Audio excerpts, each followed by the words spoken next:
Horton hatches the egg. Sighed Maisie, a lazy bird hatching an egg.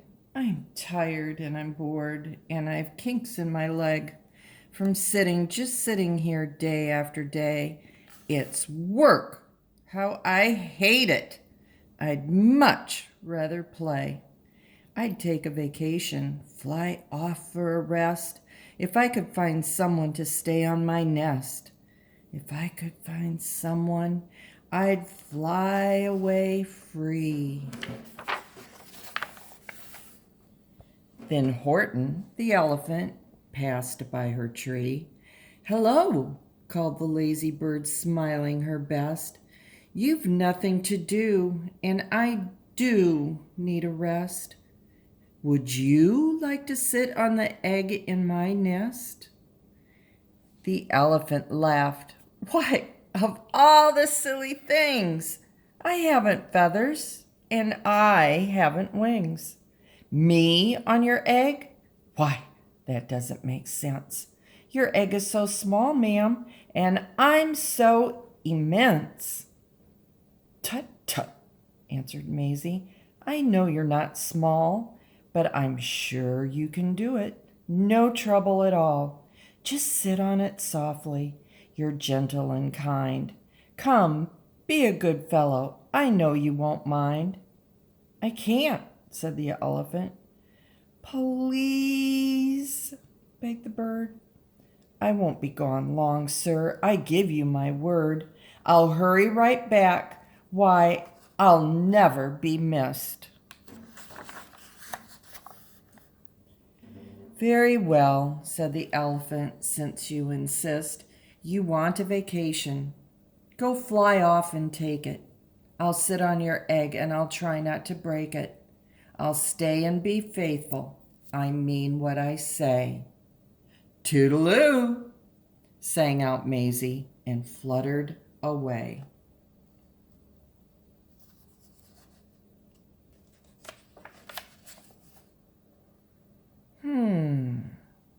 The first thing to do, murmured Horton. Let's see.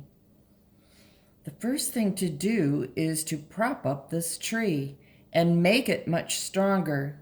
That has to be done before I get on it. I must weigh a ton.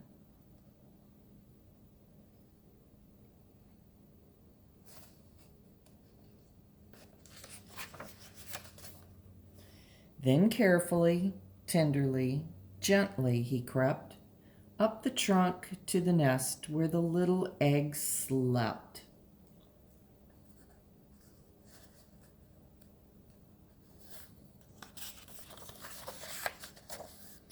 Then Horton, the elephant, smiled. Now that's that. And he sat, and he sat, and he sat, and he sat.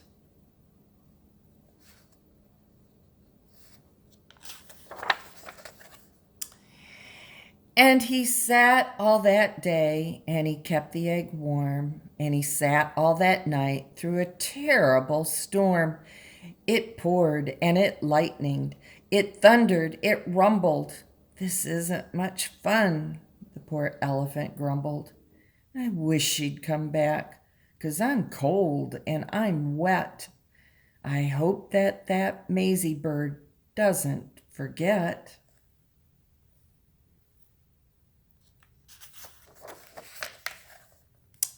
But Maisie, by this time, was far beyond reach, enjoying the sunshine way off in Palm Beach, and having such fun, such a wonderful rest. Decided she'd never go back to her nest.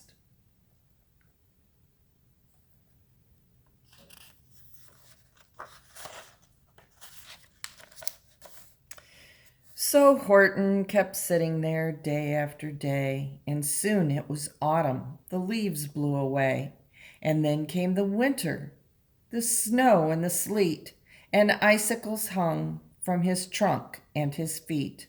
But Horton kept sitting and said with a sneeze, I'll stay on this egg, and I won't let it freeze. I meant what I said, and I said what I meant. An elephant's faithful 100%.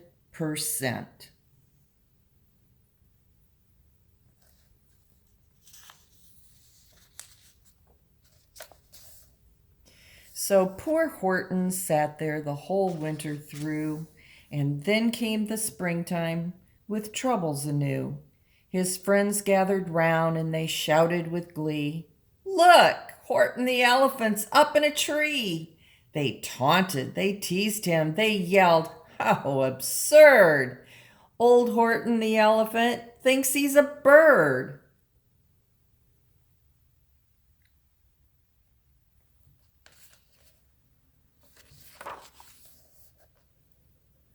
They laughed and they laughed, then they all ran away, and Horton was lonely. He wanted to play. But he sat on the egg and continued to say, "I meant what I said, and I said what I meant. An elephant's faithful 100%."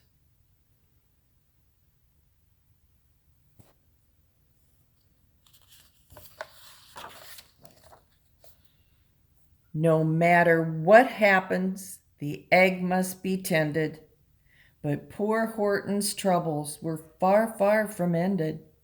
For while Horton sat there, so faithful, so kind, 3 hunters came sneaking up softly behind.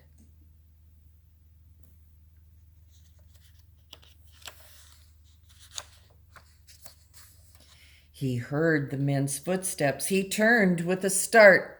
3 rifles were aiming right straight at his heart.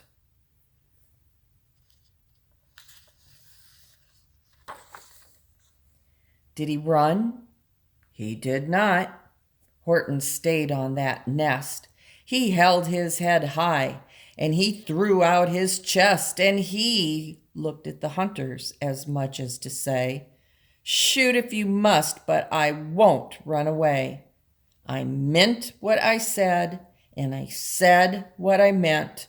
An elephant's faithful 100%.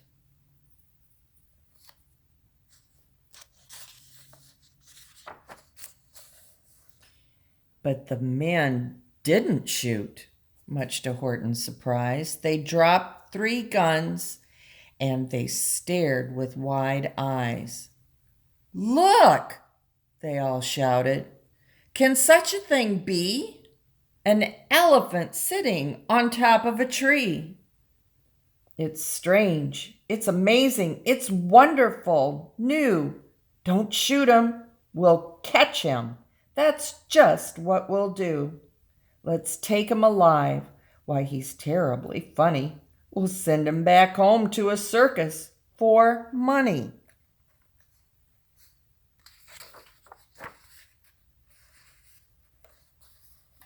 And the first thing he knew, they had built a big wagon with ropes on the front for the pullers to drag on. They dug up his tree and they put it inside, with Horton so sad that he practically cried. "We're off!" the men shouted, and off they all went, with Horton unhappy 100%.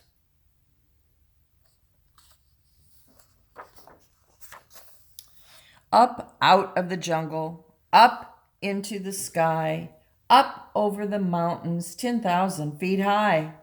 Then down the mountains and down to the sea went the cart with the elephant, egg, nest, and tree.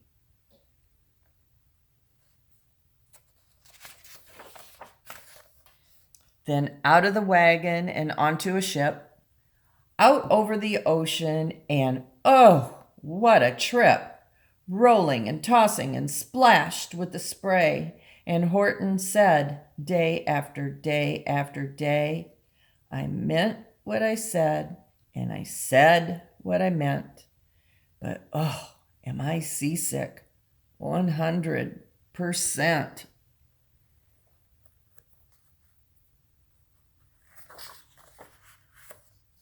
After bobbing around for 2 weeks like a cork, they landed at last in the town of New York. "All ashore?" the men shouted, and down with a lurch went Horton the elephant, still on his perch, tied onto a board that could just scarcely hold him. Bump! Horton landed, and then the men sold him.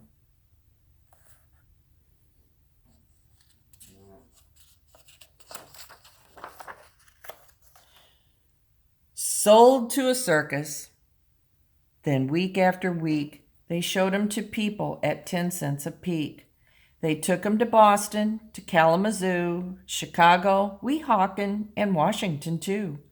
To Dayton, Ohio, St. Paul, Minnesota, to Wichita, Kansas, to Drake, North Dakota, and everywhere thousands of folks flocked to see and laugh at the elephant up in a tree. Poor Horton grew sadder the farther he went, but he said as he sat in the hot, noisy tent, "I meant what I said, and I said what I meant. An elephant's faithful, 100%. Then, one day, the circus show happened to reach a town way down south, not so far from Palm Beach. And dawdling along way up high in the sky, who, of all people, should chance to fly by but that old good-for-nothing bird, Runaway Maisie, still on vacation and still just as lazy. And spying the flags in the tents just below, she sang out, "What fun! Why, I'll go to the show."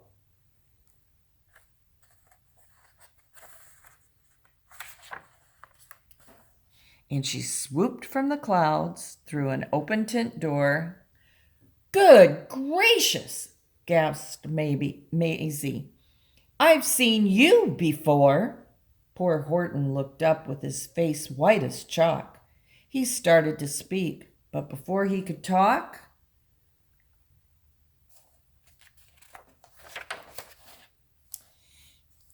there rang out the noisiest ear-splitting squeaks from the egg that he'd sat on for 51 weeks. A thumping, a bumping, a wild alive scratching. "My egg!"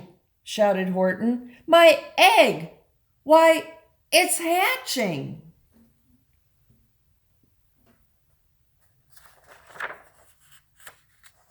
"But it's mine!" screamed the bird when she heard the egg crack. The work was all done. Now she wanted it back. "It's my egg," she sputtered. "You stole it from me. Get off of my nest and get out of my tree." Poor Horton backed down with a sad, heavy heart. But at that very instant, the egg burst apart, and out of the pieces of red and white shell, from the egg that he'd sat on so long and so well, Horton the elephant saw something whiz. It had ears and a tail and a trunk, just like his.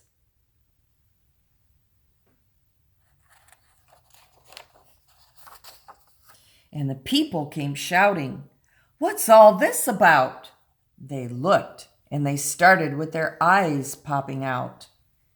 Then they cheered, and they cheered, and they cheered more and more. They'd never seen anything like it before. "My goodness, my gracious," they shouted. "My word, it's something brand new.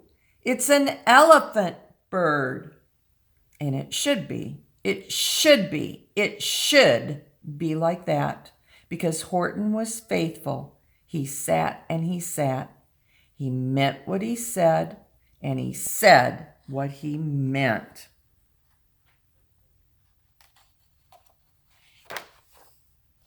And they sent him home happy, 100%.